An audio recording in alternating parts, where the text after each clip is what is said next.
Assalamualaikum warahmatullahi wabarakatuh. Selamat pagi, salam sejahtera untuk kita semua.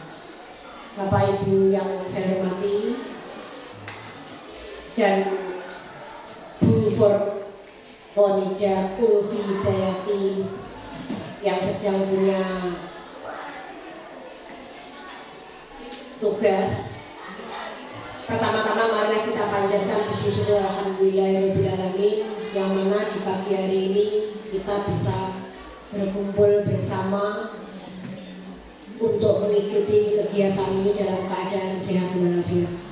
Yang kedua, sholawat serta salam tak lupa kita haturkan pada junjungan kita Nabi Agung Muhammad SAW yang senantiasa kita nantikan syafaatnya di hari akhir nanti.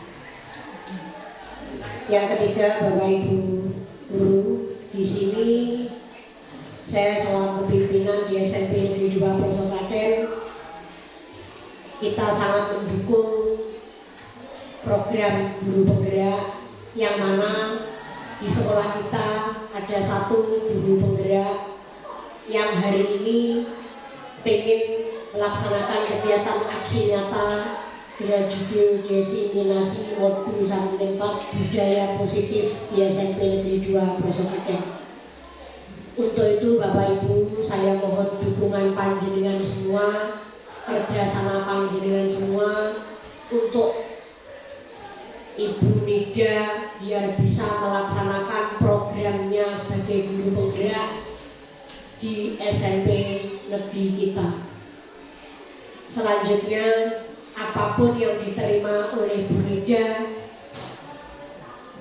di kegiatan guru penggerak bisa ditularkan atau dibagikan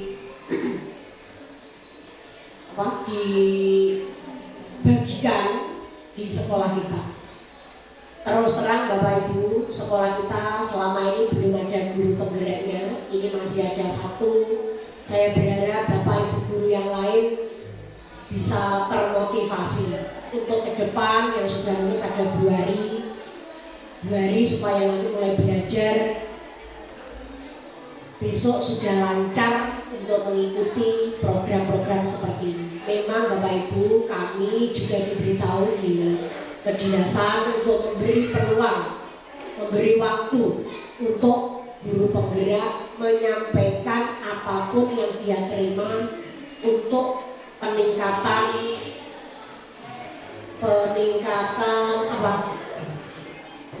semua kegiatan atau mutu yang ada di sekolah kita. Itu Bapak Ibu, ini yang bisa saya sampaikan Bapak Ibu. Semoga kegiatan hari ini diseminasi modul 1 tempat budaya positif di SMP Negeri 2 Pelosok Klaten yang dilaksanakan oleh Bu Nida hari ini bisa berjalan dengan lancar. Itu saja, mohon maaf atas segala kekurangan dari saya. Wabillahi taufiq wal hidayah. Wassalamualaikum warahmatullahi wabarakatuh. Assalamualaikum warahmatullahi wabarakatuh. Terima kasih saya sampaikan kepada Bapak Ibu yang sudah berkenan hadir ke acara saya diseminasi modul 1.4. Sebelumnya mohon maaf ya Bapak Ibu, ini nanti ketika saya menyampaikan ini bukan berarti ini saya yang paling bisa, saya yang paling baik, dan saya sudah yang paling melaksanakan. Tidak. Karena modul 1.4 ini masih baru beberapa minggu yang lalu saya terima. Jadi saya juga masih belajar untuk menerapkan, dan saya mengajak Bapak Ibu untuk ikut serta menerapkan budaya positif yang ada di SMPN 2 Pelosok Klaten ini. Ngoten nggih? Nah, nanti ini acaranya tidak hanya saya menyampaikan, nanti kita bisa sharing, kita bisa berbagi. Dan jujur saja, saya ini pertama kali saya ngomong di depan orang-orang yang hebat, orang-orang yang luar biasa, yang pengalamannya sudah 10, 20, 30 tahun lebih dahulu daripada saya.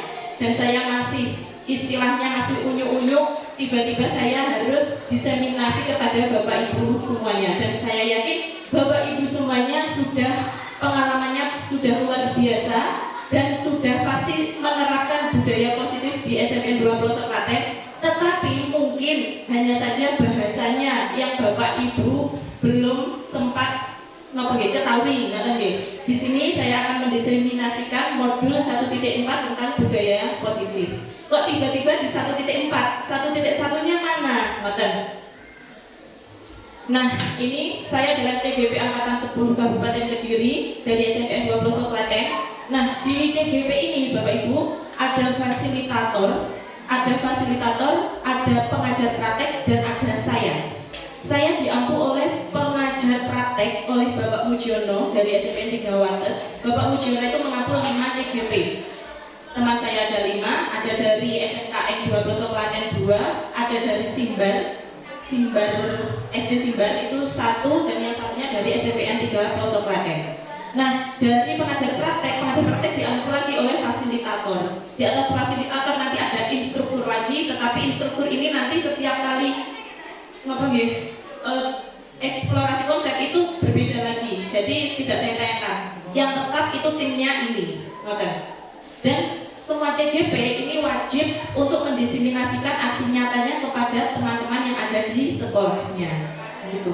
Untuk Pak Mujiono yang biasanya ke sini nanti setiap selesai dari modul 1.1 itu nanti pasti akan kesini. Jadi Bapak Mujiono akan kesini itu selama 6 kali untuk pendampingan individu kepada saya. Seperti itu. Nah, ini koneksi antar materi. Jadi di guru penggerak ini kami itu belajar 3 modul Bapak Ibu. Setiap modul itu ada 4 materi, ada yang 4, ada yang 3. Nah, kebetulan yang sudah saya pelajari sampai habis ini adalah modul 1. Modul 1 ini ada 4 modul. Ada 1.1 sampai 1.4. Nah, di modul 1.1 saya belajar tentang filosofi Ki Hajar Dewantara. Yang di modul 1.2 ada nilai dan peran guru penggerak. Modul 1.3 ada visi guru penggerak, dan yang terakhir ini yang saya diseminasikan budaya positif. Materi ini sangat berkaitan, saling berkaitan. Tidak bisa tiba-tiba di budaya positif sebelum mempelajari modul 1.1. Seperti itu. Nah, isinya apa? Ini. Kita itu belajar di kurikulum Merdeka. Ternyata ketika saya mengikuti guru penggerak, sedikit banyak itu jadi paham maksudnya dari kurikulum Merdeka ini. Kalau mungkin belum masuk ke JGP itu masih gambaran dan omongan saja gitu. Jadi belum tahu maksudnya itu kurikulum Merdeka itu apa. Tetapi di sini bukan berarti saya itu sudah tahu semuanya. Saya itu masih juga berjalan timik-timik gitu untuk mengetahui dan menularkan kepada panjenengan semuanya. Nah, filosofi KHD Ki Hajar Dewantara. Nah, di kurikulum Merdeka itu patokan utamanya itu di Ki Hajar Dewantara.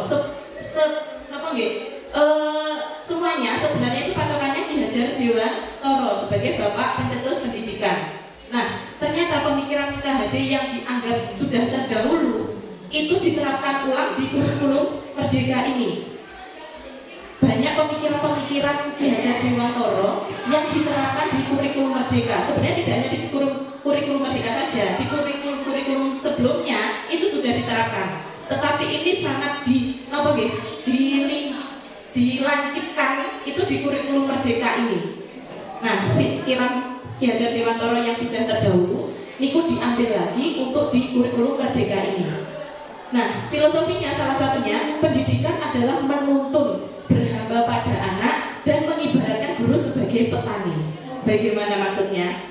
Berhamba pada anak. Kita itu dituntut untuk berhamba kepada anak. Bukan berarti kita babunya anak, tidak. Bukan berarti anak seenaknya itu terus kita biarkan, tidak. Kita tahu sendiri anak-anak kita itu istimewa. Kalau kita biarkan anak-anak kita itu akan seenaknya sendiri. Seperti itu, Di kelas ketemu yang alumni bernama Marvel yang luar biasa, Trio Damar luar biasa, mungkin kita jengkel. Tetapi ternyata kalau kita onceki, dia seperti itu ada sebabnya Bapak Ibu.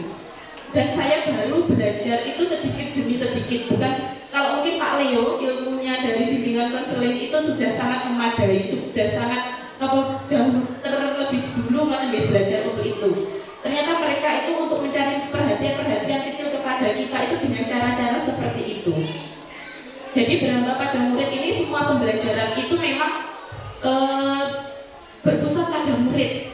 Bukan berarti kita masuk kelas wes jagoan saatmu, tidak.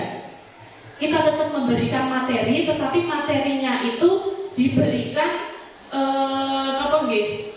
Kamu pengennya belajarnya seperti apa? Kalau anak-anak ditanya pasti jawabnya tidak pengen belajar. Menurut mereka merdeka adalah tidak belajar, tetapi mendapatkan nilai yang bagus. Gitu nggih. Kalau seperti itu, mungkin pendidikan di kita akan hancur nggih.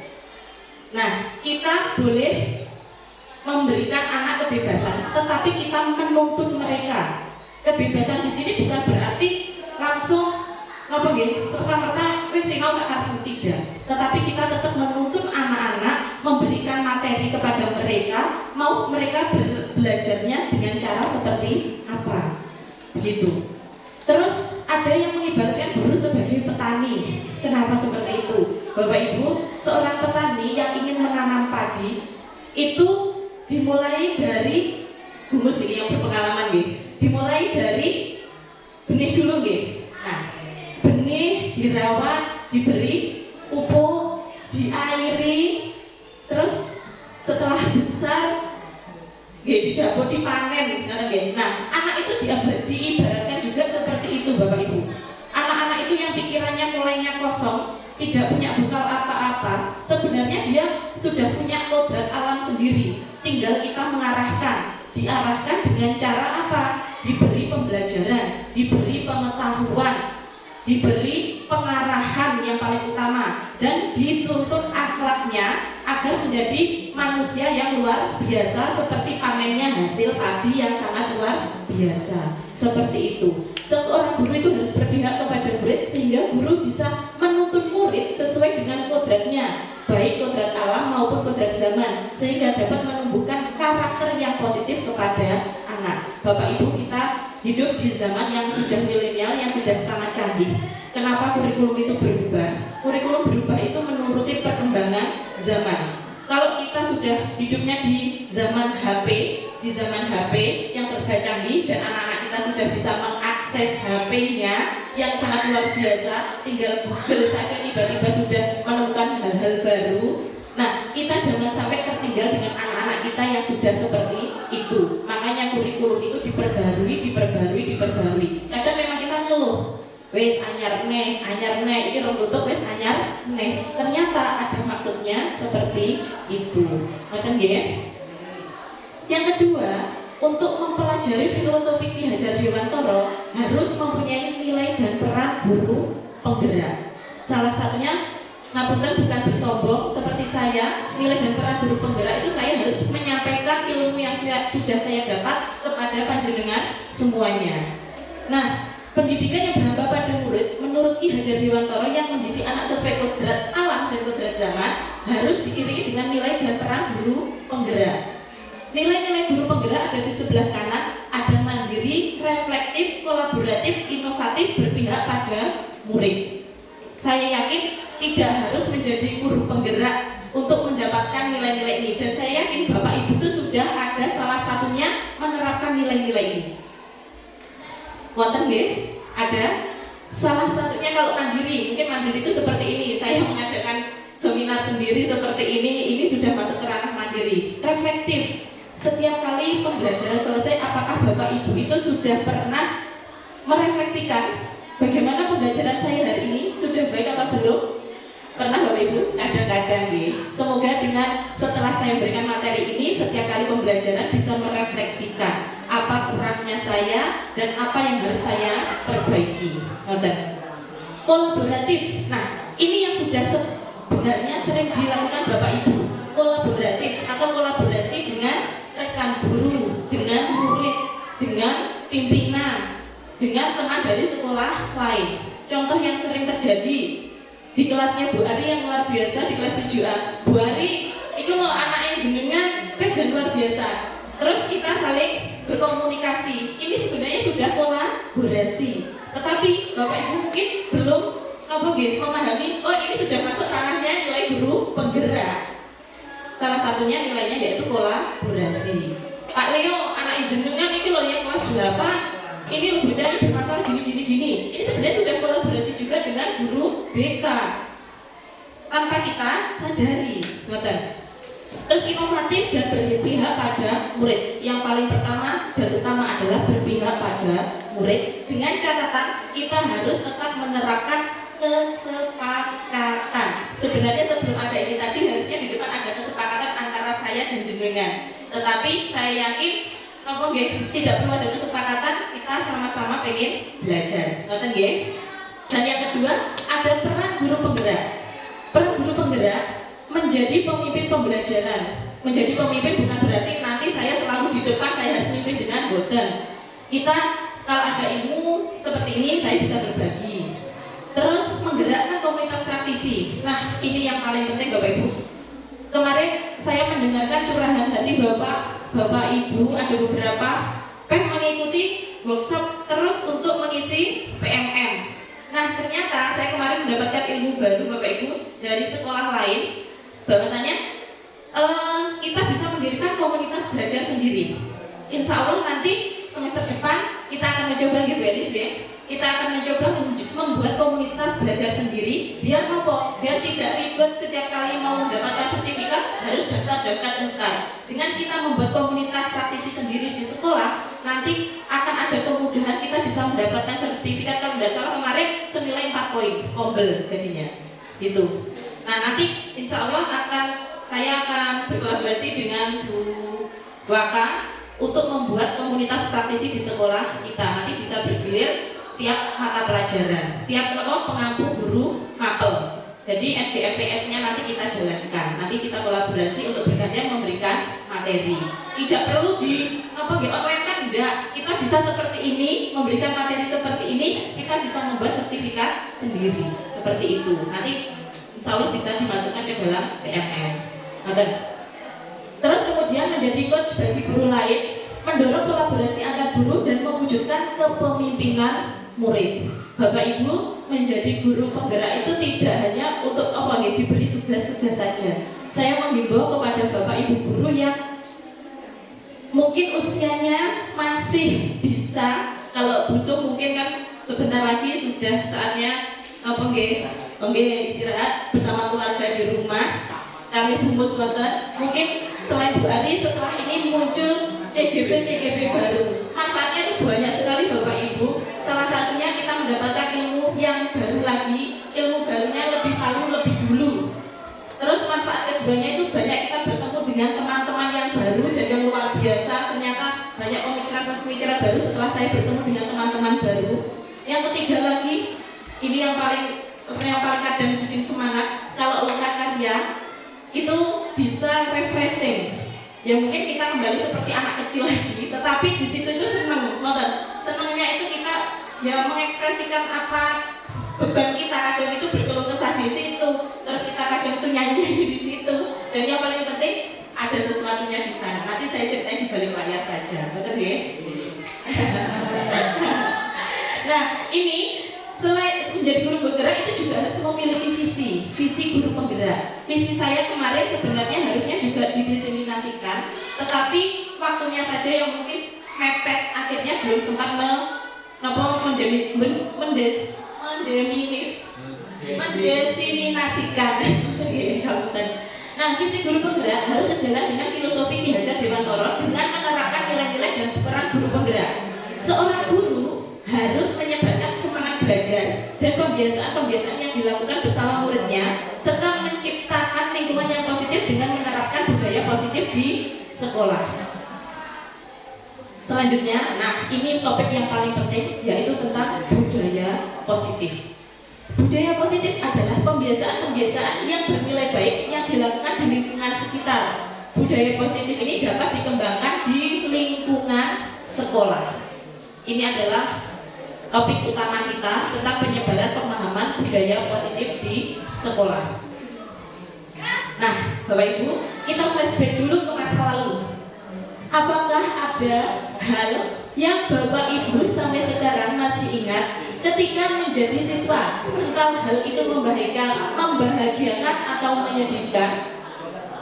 Kita flashback Bapak Ibu. Kalau saya pernah sampai sekarang ketika SMP terngiang-ngiang sampai sampai sekarang kalau ingat dulunya itu kayak masih ada rasa sesuatu gitu. Saya pernah nggak masuk satu hari, ini cerita flashback saya nih, tidak masuk satu hari, terus ada tugas. Tetapi saya tidak tahu, zaman itu kan belum ada HP sekarang bisa share tugas. Nah, ketika saya mengerjakan tugasnya itu di waktu di kelas itu, terus karena teman-teman diboyongi, dilaporkan kepada gurunya. Kalau mengerjakan tugas tidak boleh di sekolah. Padahal saat itu memang saya benar-benar nggak tahu. Mungkin keadaan murid-murid kita itu juga seperti itu, benar-benar tidak tahu. Tapi kan zaman sekarang zamannya canggih, beda kalau zaman dulu. Kalau nopo ada sesuatu ada tugas itu tidak tahu. Nah, terus saya dipanggil sama guru waktu itu, guru bahasa Indonesia, dan dikatakannya itu bukan sambil duduk dinasihati, tidak, sambil jalan. Itu langsung dikata-katain dan itu banyak teman-teman. Sampai sekarang saya masih merasa malu. Saya masih merasa malu dan teringat akan hal itu. Itu adalah kenangan sampai sekarang itu masih menyedihkan bagi saya dan saya mengingat. Itu ketika saya menjadi siswa. Mungkin ada dari Bapak Ibu yang ingin menyampaikan flashbackan masa lalu ketika menjadi siswa dulu, monggo. Kita bisa sharing di sini. Ketika menjadi siswa dulu pernah mendapatkan hal sedih atau hal yang membahagiakan, monggo. Mungkin kayak masih terngiang gitu sampai sekarang, atau mungkin dulu selalu juara satu nyanyi gitu, video mungkin ya juara satu, jadi kayak teringat apa hal yang membahagiakan seperti itu. Mungkin Bu Sum, mungkin ada kenangan? Tidak ada. Baik-baik saja, tidak ada kenangan yang menyedihkan, ngoten nggih.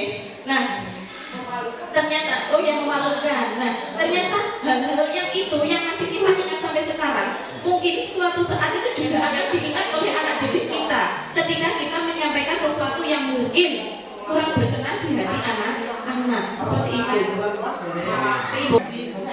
Ceritanya nggak apa-apa. Itu kan kenangan Bu, nggak apa-apa. Waktu itu saya sekolah tetap mau masuk takut, takut dulu. Makanya kami sembunyikan semuanya waktu bagus ini. Sembunyi di baliknya foto-foto gitu ya. Karena itu aku kan tahu masing-masing datang. Nyapok beli telepon. Cuma dari itu aja kok langsung beli telepon kepala apa. Jadi kami berdebat dua kepala sekolah. Itu kan omongan biasa. Berarti di situ sebenarnya nggak ada rasa takut, karena takut saya masuk nanti marahin. Makasih. Terima kasih Bu Sum, pengalaman yang sangat luar biasa sekali ya. Ada pengalaman yang menyedihkan dan ada yang menyenangkan. Nah, ada yang saya garisbawahi dari cerita Bu Sum, dari cerita yang kedua, yaitu ada rasa takut. Nah, itu kita bisa flashback ke anak-anak kita. Bapak Ibu, mungkin anak-anak kita itu kalau sekolah itu mungkin belum adanya kesadaran ngoten nggih, tidak didasarkan dari aku niat sekolah. Nah, itu nggih. Tidak didasarkan dengan niat aku pengen sekolah. Saya sekolah karena takut. Saya sekolah karena terpaksa. Nah, hal yang itulah yang akan kita bahas di sini.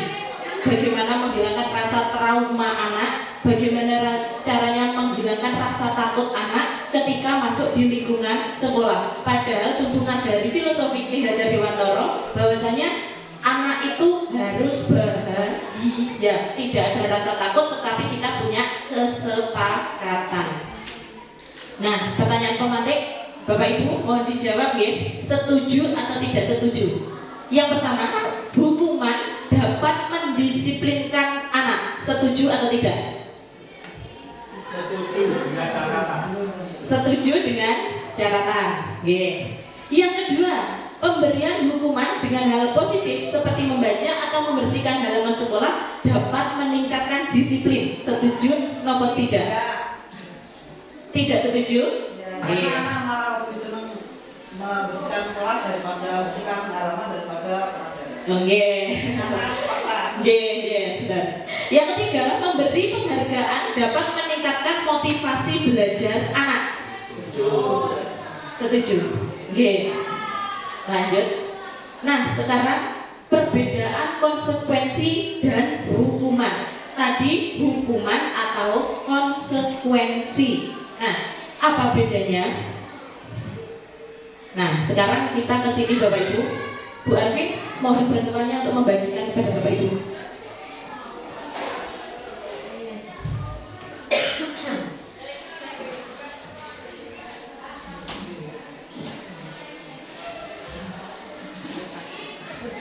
Ngapunten kelihatan mboten nggih? Kayak kok kuwecil. Sambil kula bacakan mawon. Mungkin jenengan tinggal menjawab. Nomor 1, hukuman atau konsekuensi.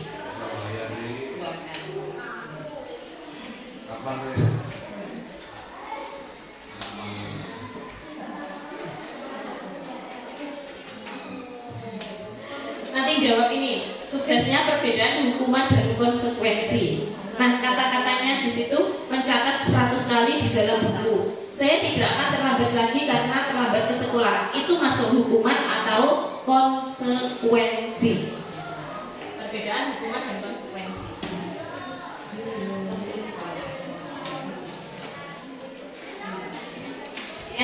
Saya bacakan ya. Mencatat 100 kali di dalam buku dengan tulisan, saya tidak akan terlambat lagi karena terlambat ke sekolah. Niku masuk hukuman. Nggih, masuk hukuman nopo konsekuensi. Saged dikasih nomor. Nomor 1 maka itu jawabannya hukuman atau konsekuensi.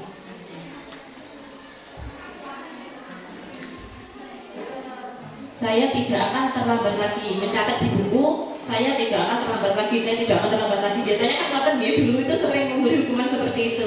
Itu masuk hukuman atau konsekuensi. Tergantung kesepakatan. Mereka bisa kembali pada kelompok mereka dengan karakter yang lebih kuat. Kalau dihukum, anak-anak pasti ada rasa malu dengan teman-temannya. Dihukum pun kadang masih melakukan lagi. Nah, diberikan kesepakatan, ada konsekuensi, kadang masih dilanggar lagi. Tapi belum tentu restitusi ini bisa mengena pada anak-anak. Restitusi juga merupakan proses kolaboratif yang mengajarkan murid untuk mencari solusi untuk masalah mereka. Intinya dikembalikan lagi pada murid. Kalau kamu sudah melanggar masalah, melanggar tata tertib ini, konsekuensimu apa? Kita kembalikan kepada murid. Dan membantu murid berpikir tentang orang seperti apa yang mereka ingin menjadi tujuan mulia dan bagaimana mereka harus memperlakukan orang lain.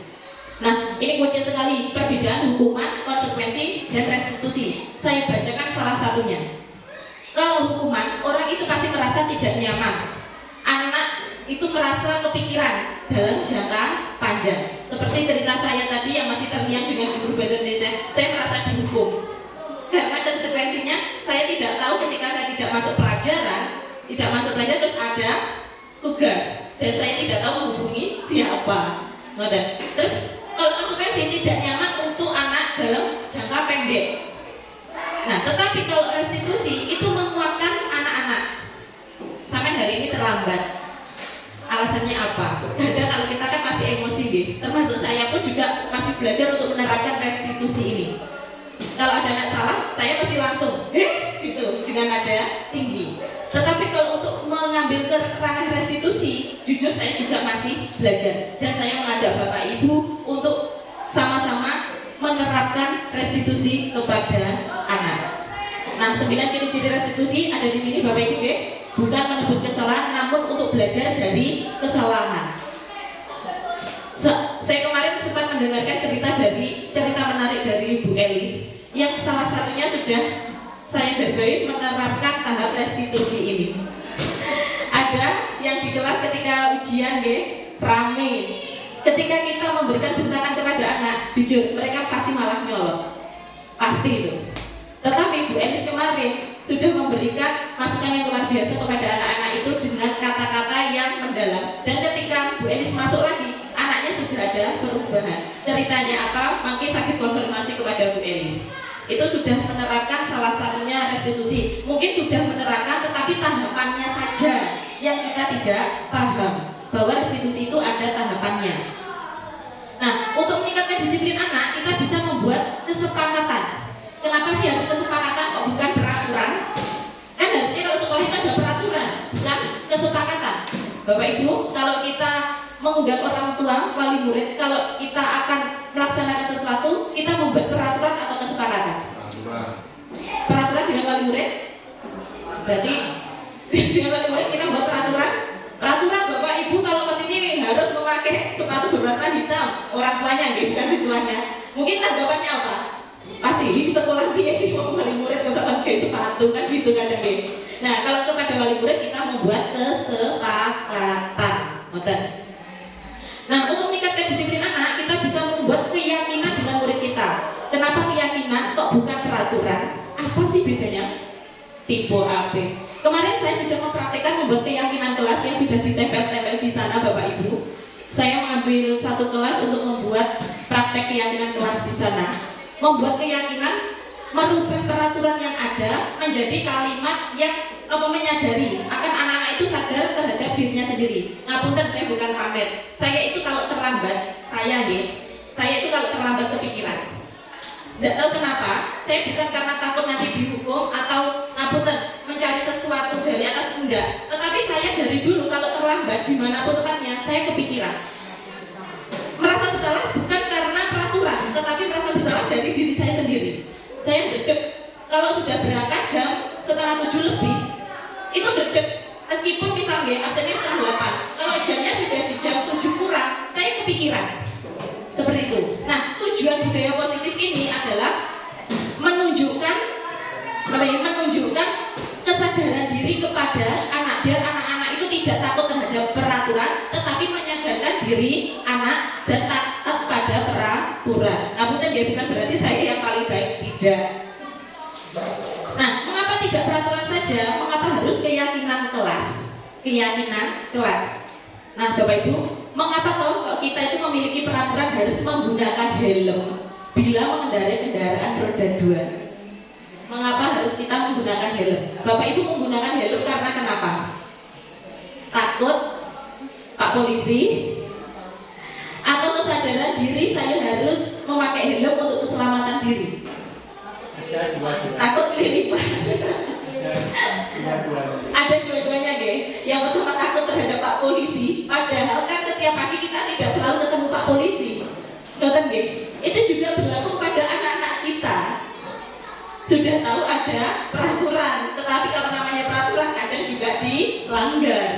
Alah, nggak usah nggih helm mau pakai kidul kono. Pun termasuk saya juga masih belajar. Sebelum ke anak, kita kembalikan ke diri kita masing-masing. Mengapa kita memiliki peraturan 3M, menggunakan masker, mencuci tangan, dan menjaga jarak? Ini waktu Covid dulu ya. Mengapa kita memiliki peraturan harus datang tepat waktu pada saat mengikuti pelatihan? Kasih wonten ingkang molor, alhamdulillah boten nggih. Bapak Ibu guru hebat kan pasti bisa memberikan contoh yang terbaik untuk anak-anak didik kita. Next, nah ini perbedaan peraturan dan keyakinan kelas. Kalau peraturan, kembalikan buku ke tempatnya. Berarti dia memiliki rasa tanggung jawab. Nah, tugas kita adalah memunculkan rasa tanggung jawab itu kepada anak, biar anak sadar. Memang sulit Bapak Ibu, tetapi tidak ada salahnya kita mencoba. Dilarang mengganggu orang lain. Berarti keyakinan kelasnya adalah menghormati orang lain. Dilarang, kalau kata-kata peraturan pasti dilarang, tidak boleh, tetapi kalau dibuat kata-kata keyakinan kelas, itu kembali ke tanggung jawab, menghormati orang lain, berkomitmen, terus dilarang melakukan kekerasan. Kenapa? Keyakinan kelasnya adalah demi keselamatan dan menghormati orang lain. Ini kalau pelajarannya PPKN itu sudah di luar kepala atau gimana ya? Lanjut. Nah, Bapak Ibu, sebenarnya mengapa anak-anak kita itu istilahnya jarak luar biasa? Ternyata mereka itu mempunyai kebutuhan dasar manusia. Ini sebenarnya ada PDF-nya, kemarin sudah saya download. Itu kalau dipelajari itu menarik. Oh, ternyata seperti ini. Anak-anak kita itu ternyata seperti ini. Mereka itu punya kebutuhan yang belum mereka terima. Tidak usah ke anak-anak, mungkin ke kita saja juga seperti itu. Saya kekurangan kebutuhan kasih sayang karena dari kecil memang orang tua belum tentu. Akhirnya saya memang kekurangan kasih sayang dari orang tua. Nah, itu kadang dilampiaskan di sekolah seperti itu. Nah, kebutuhan dasar manusia ada kasih sayang, yang kedua penguasaan, ketiga kesenangan, dan yang keempat kebebasan. Nah, banyak sekali ini panjang. Semua orang itu senantiasa berusaha untuk memenuhi kebutuhannya dengan berbagai cara. Bila mereka tidak bisa mendapatkan kebutuhannya dengan cara yang positif, mereka itu bisa melanggar peraturan atau melakukan hal-hal yang tidak sesuai dengan nilai-nilai kebajikan. Contoh anak-anak kita yang luar biasa itu mungkin juga menerapkan ini. Tidak menerapkan karena diberitahu, tetapi dari dirinya sendiri. Seperti itu. Seorang murid yang tidak begitu berhasil secara akademik, mungkin kebutuhannya akan penguasaan tidak terpenuhi di sekolah. Oleh karena itu, mungkin dia akan mencoba untuk memenuhi kebutuhan akan penguasaan dengan mencoba mengatur orang lain di lapangan bermain. Biasanya anak yang sulit diatur di kelas, dia mempunyai kelebihan di lainnya. Anak-anak kita itu mungkin kalau di bidang akademik memang notabene kasih kurang, tidak semua, tapi ada beberapa yang kurang. Tetapi ternyata ketika di tingkat kabupaten, anak-anak kita mempunyai kelebihan di otot seperti itu. Nah, seseorang yang tidak merasa diterima oleh teman-temannya, kebutuhan akan kasih sayang dan rasa diterima tidak terpenuhi. Oleh karena itu, dia mungkin akan memiliki satu teman dan memisahkan diri dari orang lain karena merasa minder, tidak bisa berteman dengan orang lain. Dan ini sering terjadi di kelas 7, Bapak Ibu. Biasanya saling mengucilkan. Ada yang membuat kelompok sendiri. Itu ternyata mereka punya rasa seperti ini, rasa tidak diterima oleh teman-temannya. Nah, mari Bapak Ibu sebutkan kebutuhan apa yang sedang berusaha dipenuhi oleh anak-anak ini. Bimo, seorang anak TKB, selalu berlari keluar kelas menuju jalan raya di depan sekolahnya yang ramai dengan kendaraan. Ini sekolahnya di pinggir jalan katanya. Tingkahnya membuat Bu Ani, gurunya ini namanya Bu Ani, bingung dan seringkali mengejarnya. Ada beberapa kemungkinan jawaban yang diberikan Bimo. Yang pertama, kata-kata ini saja yang kita cermati. Aku senang main kejar-kejaran dengan ibu guru, seru. Nah, ini kebutuhan apa yang kurang dari Bimo ini? Ada kesenangan, penguasaan, kebebasan, cinta dan kasih sayang. Monggo. Kebutuhan apa? Aku senang main kejar-kejaran dengan ibu guru, seru. Kebutuhan apa yang kurang dari anak ini? Antara 1 dan 3. Kesenangan dan kebebasan. Coba nih. Ternyata kebutuhan kesenangan. Nah, ini adalah yang sering terjadi pada anak-anak kita yang sering jarak. Mereka itu kebutuhan kesenangan. Beda dengan kali putra putri ini kita, mungkin termasuk saya juga masih belajar jadi orang tua. Mungkin seringkali memenuhi kebutuhan kesenangan, rekreasi, kemana itu untuk putra putri kita mungkin sedikit banyak sudah terpenuhi. Tetapi kalau untuk anak-anak didik kita, mungkin tidak semuanya terpenuhi. Ini, ibu kejar aku karena ibu guru sayang aku. Ayo ibu kejar aku, bu guru kan sayang aku. Kebutuhan apa nih? Apa? Kasih sayang. Benar, cinta dan kasih sayang. Lanjut, aku hebat kan bisa bikin ibu guru kejar aku. Aku hebat. Kebutuhan apa? Penguasaan. Benar, insya Allah. Benar sekali. Bapak Ibu sudah semakin memahami kebutuhan-kebutuhan anak didik kita. Dan yang terakhir begini, aku bosan belajar mewarnai terus di dalam kelas. Nah, kebebasan. Mungkin salah banyak dari anak-anak kita itu juga butuh kebebasan. Belajar tidak serta-merta di dalam kelas, tetapi kita bisa mengajak keluar, tetapi dengan catatan tetap dengan kesepakatan. Nah, segitiga restitusi ini Bu Eni sudah menerapkan, mungkin ranahnya itu sudah di menanyakan keyakinan. Ketiga, yang pertama menstabilkan identitas. Menstabilkan identitas. Ini guru berkata berbuat salah itu hal yang wajar. Mungkin ada yang terlambat. Pak Leo hari ini menegur anaknya yang terlambat. Langsung biasanya kamu telat. Alasan aja gitu. Saya pun kadang juga masih seperti itu Bapak Ibu. Tidak hanya ngajinya semuanya, kalau ada yang melakukan kesalahan saya juga tegas. Nah, kalau menstabilkan identitas, berbuat salah itu hal yang manusiawi. Tidak ada manusia yang sempurna. Bapak Ibu juga pernah mengalami membuat kesalahan. Kita pasti bisa menyelesaikan permasalahan ini. Kalau kamu menyalahkan dirimu sendiri terus-menerus, apakah kamu bersikap baik pada dirimu sendiri? Ini menstabilkan identitas, membuat anak merasa gagal karena berbuat salah itu menjadi positif terhadap dirinya. Yang kedua, validasi kebutuhan. Nah, biasanya yang bisa kita katakan, kamu bisa saja melakukan hal yang lebih buruk, tapi kamu tidak melakukannya. Kamu pasti punya alasan mengapa kamu melakukannya. Apa yang penting bagi kamu? Kamu boleh tetap berusaha menjaga sikap itu, tapi tambahkan juga sikap yang lain. Apakah kamu bisa melakukan dengan lebih baik besok lagi? Ini validasi kebutuhan. Yang ketiga ini, menanyakan keyakinan.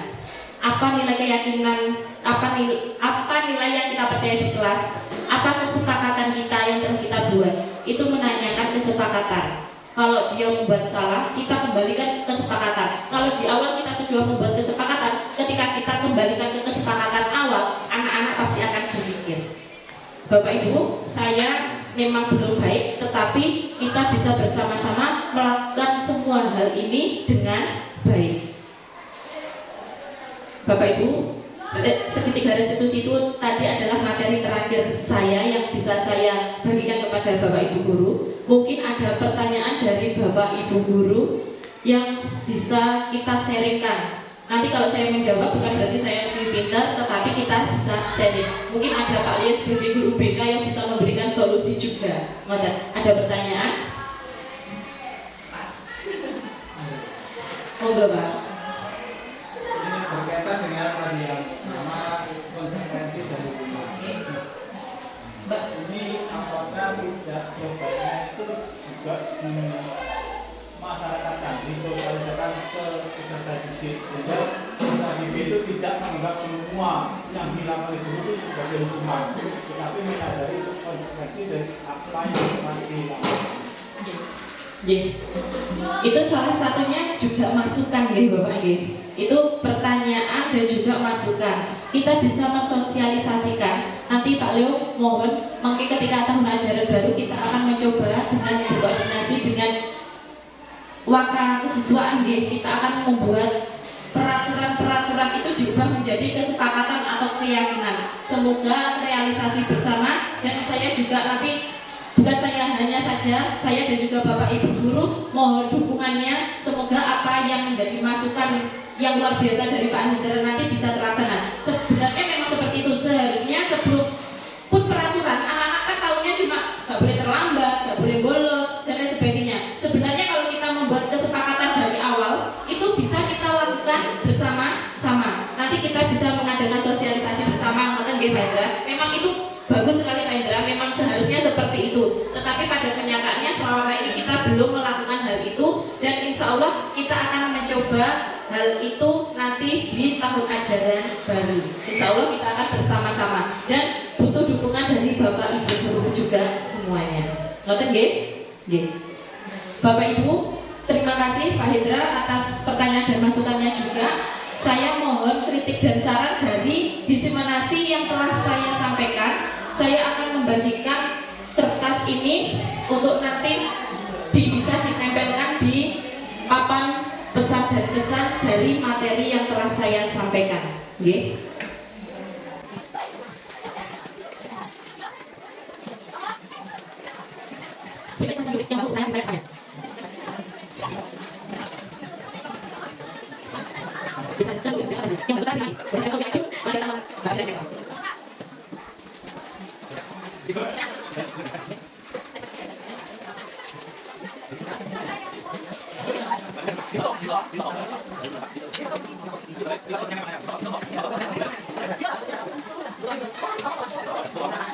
Alhamdulillah Bapak Ibu, materi diseminasi yang telah saya berikan telah selesai. Terima kasih atas kehadiran dan antusias Bapak Ibu yang sangat luar biasa kepada saya, dan terima kasih juga untuk pesan dan kesan yang membangun untuk saya. Kedepannya saya berharap ada teman-teman CGB baru dari SMPN 2 Pelosok Kanen, sudah ada Bu Ari, dan next mungkin ada Bu Windy, Bu Yuyun, monggo, ada Bu Ayun juga, ada Bu Ani. Bapak Ibu, terima kasih atas waktunya. Mohon maaf bila ada salah dan kurangnya. Saya akhiri. Wassalamualaikum warahmatullahi wabarakatuh. Foto bersama kita.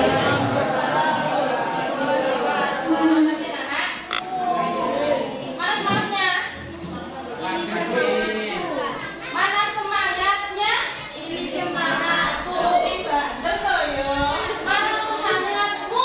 Ini semangatku. Apa semangatmu? Apa? Oke, lihat tentang semangat apa pokoknya hari ini kita harus semangat dan harus gitu ya. Oke, anak-anak, hari ini kita akan membuat keyakinan kelas. Apa tuh keyakinan kelas itu? Keyakinan kelas itu habis seperti peraturan. Kalau peraturan sekolah yang membuat itu kan dari sekolah, ya kan? Sama harus mengikuti. Tapi kalau keyakinan kelas itu perjanjian dan kesepakatan antara sampean dengan guru yang ada di kelas dan juga teman-teman satu kelas. Itu ya. Oke, sebelum melanjutkan keyakinan kelas, saya pengen sampean menuliskan peraturan sekolah yang sampean ketahui satu saja. Gitu ya. Sampean saya bagi ini satu-satu. Silakan tulis peraturan sekolah, peraturan kelas, boleh peraturan sekolah, boleh peraturan kelas. Satu saja. Nanti setelah ditulis langsung ditempel di sebelah kiri. Gak usah dikasih nama. Gitu ya. Biar saya nggak tahu siapa yang tulis. Boleh siapa yang tulis kan ketok, gitu kan ya. Oke, saya bagikan. Silakan ibu bagi ke belakang. Satu-satu. Gak usah pakai nama ya. Tulisnya apa? Satu itu aja yang sampai ketahui. Satu.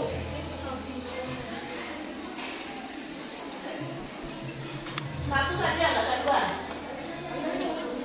Bisa, tidak boleh terlambat. Boleh, silakan. Oke. Bisa dimulai dari sekarang tulisnya. Kira.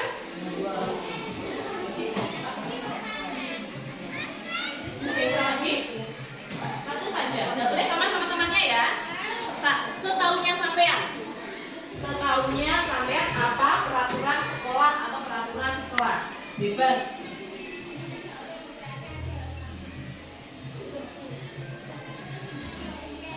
Peraturan sekolah atau peraturan kelas bebas. Kalau ini sudah silakan ditempel. Oke. Silakan ditempel. Jangan ditempel siapa yang tulis jangan ditempel. Silakan ditempel. Satu saja nggak usah banyak peraturan sekolah atau sampai tahu.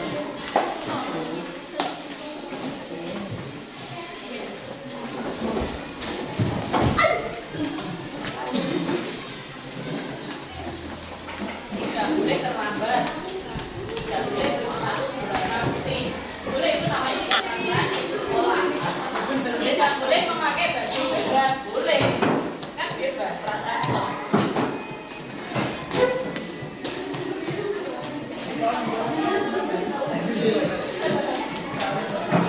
Sudah ada yang belum? Sudah semua? Bebas saja, memangnya bebas. Oke, sudah ya. Saya tidak tahu nih tadi yang menulis siapa. Saya tidak tahu tangannya nempel banget Mbak Diteni. Sekarang coba saya bacakan. Menjadi murid disiplin, wajib. Tidak boleh membuang sampah sembarangan. Dilarang memakai sepatu berwarna putih, boleh. Tidak boleh memakai sepatu selain warna hitam. Oke, boleh. Masuk kelas harus tepat waktu, boleh. Tidak boleh pacaran di sekolah. Nah, ini ya lebih baik sekali. Ada? Pokoknya gini. Udah tahu ya.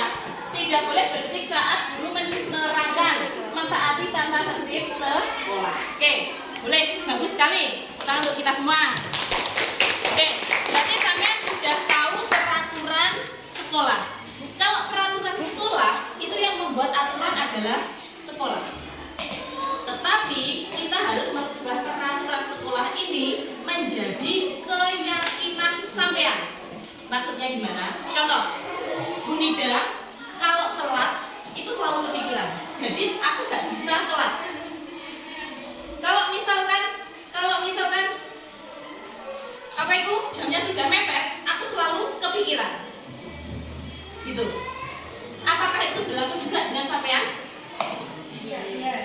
Ada yang iya, ada yang tidak. Jujur saja. Ya kan? Saya kalau telat itu kepikiran, itu bukan karena takut dengan aturan, tapi memang dari prinsip diri saya tidak bisa telat. Apakah saya juga begitu? Ada yang iya, ada yang tidak. Ada yang menganggap telat itu suatu biasa saja. Ada juga yang telat takutnya karena apa? Dihukum. Berarti sampai belum yakin dengan dirinya sampean sendiri. Gitu ya.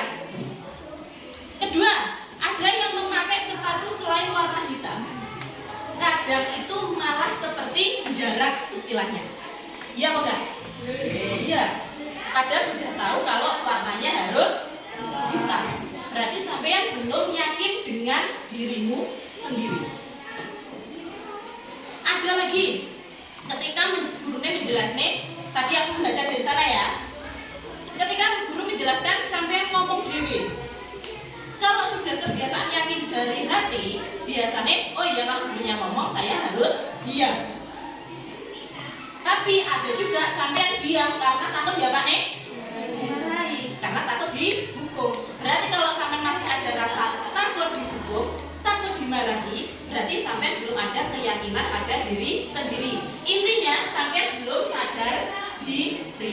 Ada yang seperti itu? Ada? Jujur saja nggak apa-apa. Iya kan? Ada. Gitu ya? Ada yang masih terlambat, biasa aja. Ada yang tidak masuk sekolah, biasa saja. Karena apa? Belum sadar diri. Saya dulu kalau sekolah tidak masuk sehari itu kepikiran pelajarannya apa. Aku kalau ketinggalan pelajaran gimana? Gitu ya. Oke, itu namanya keyakinan kelas. Berarti kalau ada kata-kata seperti ini, tidak boleh membuang sampah sembarangan. Kalau ada kata-kata tidak boleh, itu masih peraturan sekolah. Kalau kita menjadikan kalimat ini keyakinan, berarti harus membuang sampah pada tempatnya. Berarti ini keyakinan saya, kalau ada sampah, saya harus membuang pada tempatnya. Itu namanya keyakinan. Tidak ada kata tidak boleh. Seperti tidak boleh memakai sepatu berwarna hitam, itu masih peraturan, tidak boleh. Kalau sudah masuk ke keyakinan, berarti harus memakai sepatu berwarna hitam. Begitu ya. Ada pertanyaan mungkin? Ada pertanyaan? Cukup? Tidak ada pertanyaan ya? Oke, pintar sekali. Oke, sekarang kita akan membentuk kelompok. Nah, kelompoknya ini tidak sembarangan yang membentuk saya. Jadi aturannya gini, kita akan membentuk menjadi 1, 2, 3, 4, 5, 6, 7, 8, 9, 10, 11. Ada 22 anak. Kita bentuk menjadi 5 kelompok. Menjadi 5 kelompok, berarti satu kelompok ada yang berisi enggak, kita bentuk menjadi 4 kelompok aja, biar besar. 4 kelompok besar.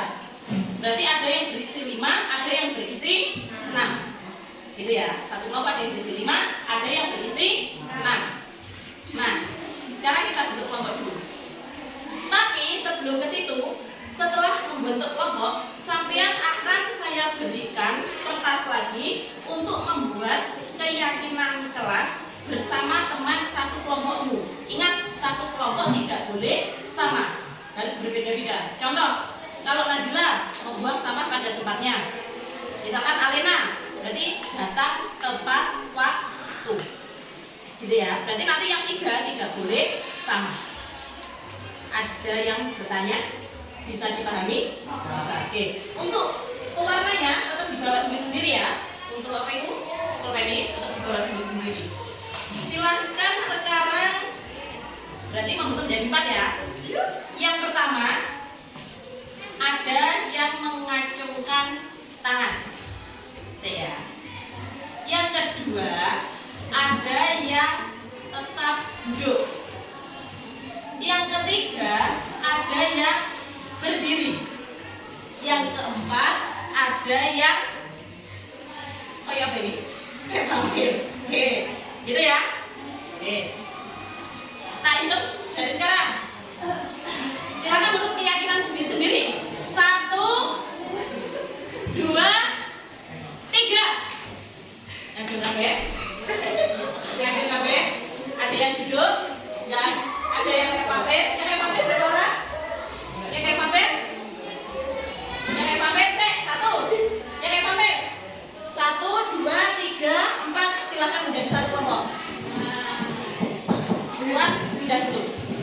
sendiri.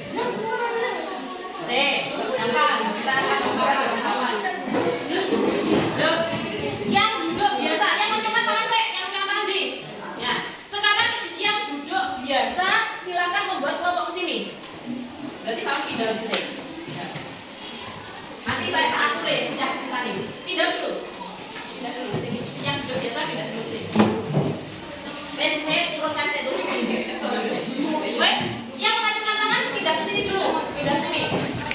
Pindah ke sini. Pindah. Ya dibagi dua nggak apa-apa, tapi tetap duduk aja di sini nggak apa-apa. Sini, duduk sini, duduk sini. Duduk sini aja dulu. Oke, masih terbentuk. Pindah dulu. Sampai mau apa? Enggak, ada apa pakai tangan. Duduk ih. Mosok. Iya lah. Enggak. Enggak. Duduk. Berarti pindah sana. Aja. Kamu ingat nggak pindah nggak duduk biasa? Soalnya di depan ketok. Jawab sana. Pindah cari jawabmu. Sekarang saya masih punya 1, 2, 3, 4, 5, 6, 7, 8, 9, 10. Harus terbagi menjadi 2. Caranya C. Aku beli di sana. Oke. Dari Agung silakan berhitung 1, 2, 1, 2, 1, 2. Yuk. 1.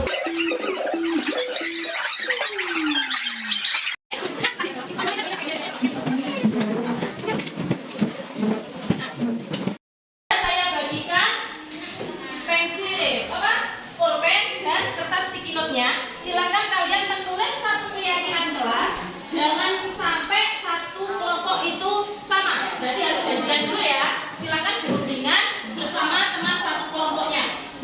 Silakan di tes. Ya, kalau ajakan itu pengerjaan nanti membuang sampah pada tempatnya. Terus keyakinan kelas. Tidak datang terlambat. Berarti kan ada tidak boleh. Berarti datang tepat waktu. Berarti memakai sepatu berwarna hitam. Boleh kalau ada HP, jangan saya nggak usah pakai HP dulu. Oke, ada pertanyaan? Berarti kalau harus berarti harus memakai sepatu berwarna hitam. Berarti memakai sepatu berwarna hitam coret aja harusnya. Berarti memakai sepatu berwarna hitam. Terus kalau tidak memakai makeup berlebihan boleh silakan. Memang nggak ada. Ada pertanyaan? Saya harus ya. Berarti harus datang. Saya memang harusnya coret aja. Memakai kata yang baik, kata yang jujur, boleh.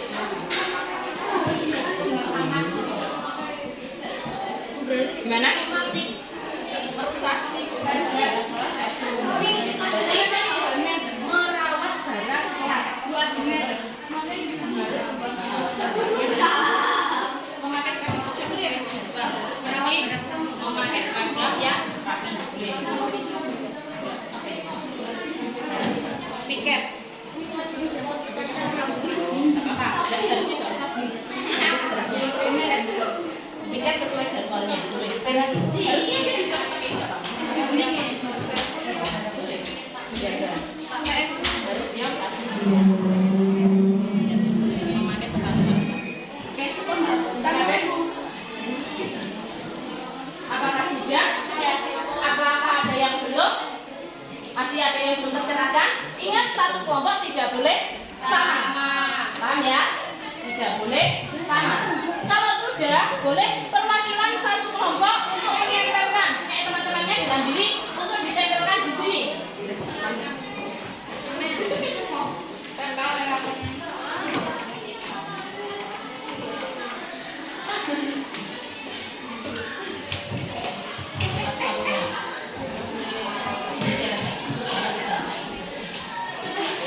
Sama dua. Oke.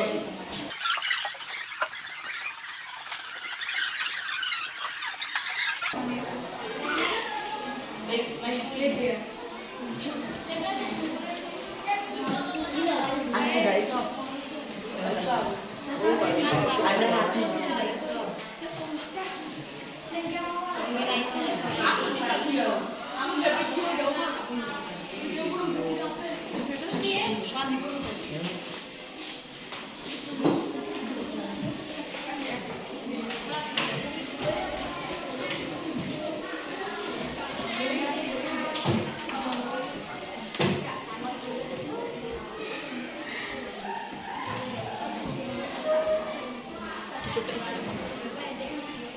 Satu tadi kelompoknya. Oke, kelompoknya dia. Melaksanakan piket kelas. Oke. Memakai sepatu berwarna hitam. Datang tepat waktu. Menggunakan seragam dengan atribut lengkap. Menghormati guru saat sedang menerangkan pelajaran. Oke, masuk semua ya. Oke. Yang kedua, membuang sampah pada tempatnya. Kelompoknya siapa? Kelompok 2. Oke. Nani, datang tepat waktu, menjaga kebersihan kelas, memakai seragam sesuai jadwal, boleh. Mengucap salam sebelum masuk ke kelas, datang lebih awal ketika pada jadwal piket, boleh. Oke ya. Yang ketiga, kelompoknya sini, harus memakai seragam lengkap, oke. Memakai sepatu hitam, oke. Menjaga fasilitas kelas yang ada, mengikuti pelajaran, datang tepat waktu, terus memakai topi saat upacara, boleh, silahkan. Tetapi kalau yang ke ini memakai topi saat upacara, ini kan hanya satu kali, maksudnya hanya seragam satu saja, boleh diganti memakai seragam lengkap ya. Misalkan ini direksi sedikit banyak, membawa sama pada ganti yang satu, membawa sama pada memakai topi upacara saat tadi, tetapi kalau pelajaran nggak usah ya. Yang keempat, piket sesuai jadwal yang ditentukan, menjaga barang atau surat kelas, harus jam saat menjelaskan pelajaran, memakai sepatu berwarna hitam, memakai seragam kelas sesuai jadwal, oke, boleh. Nah, sekarang apakah sampean semuanya sepakat dengan ketentuan yang sudah kalian tulis? Sepakat ya? Setuju? Oke, kalau sudah sepakat dan setuju, berarti kalian sudah sama-sama mengakui kesepakatan kelas yang akan sampean buat. Sekarang, kesepakatan kelas yang sudah kalian tulis, silahkan dituliskan kembali di sini satu lembar. Ini dia kelompok, gitu ya. Apa yang sudah kalian tulis di sana, silakan disalin di sini. Boleh dilihat, boleh diwarna, boleh kalau misalkan warnanya kurang, saya sediakan nanti di sini. Silakan pinjam, saya taruh di sini. Tapi sisanya kita tinggal ini. Nih. Kalau menurut kalian ada yang kurang, silakan pinjam di sini. Ini, saya taruh sini ya. Kalau misalnya ada yang kurang,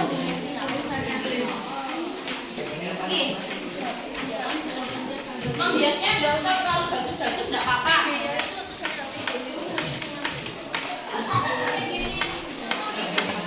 Iya, judulnya di atas kesepakatan kelas. Judul atas kesepakatan kelas. Itu ya. Ada pertanyaan?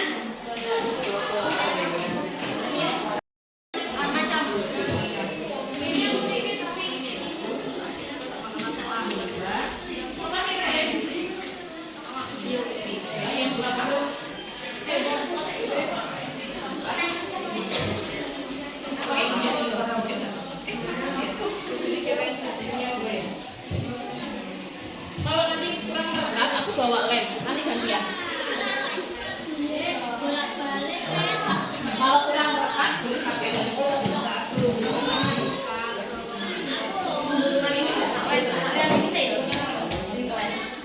Judulnya jangan lupa kesepakatan kelas. Boleh desainnya mau melihat dari HP, silakan.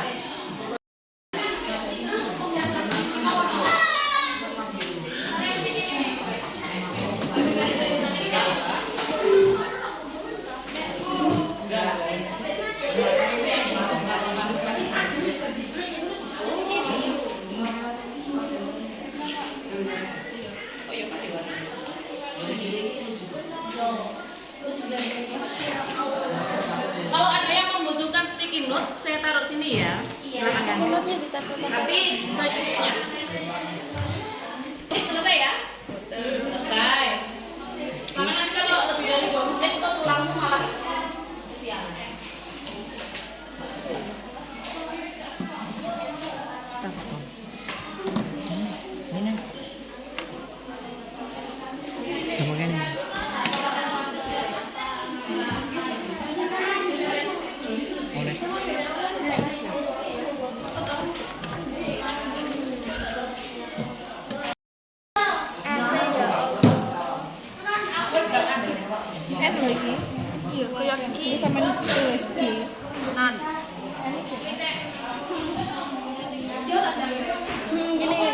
Kesu ya pakai.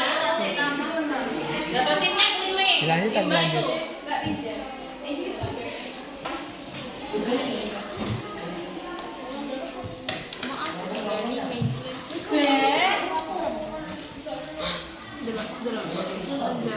Kebersihan kelas.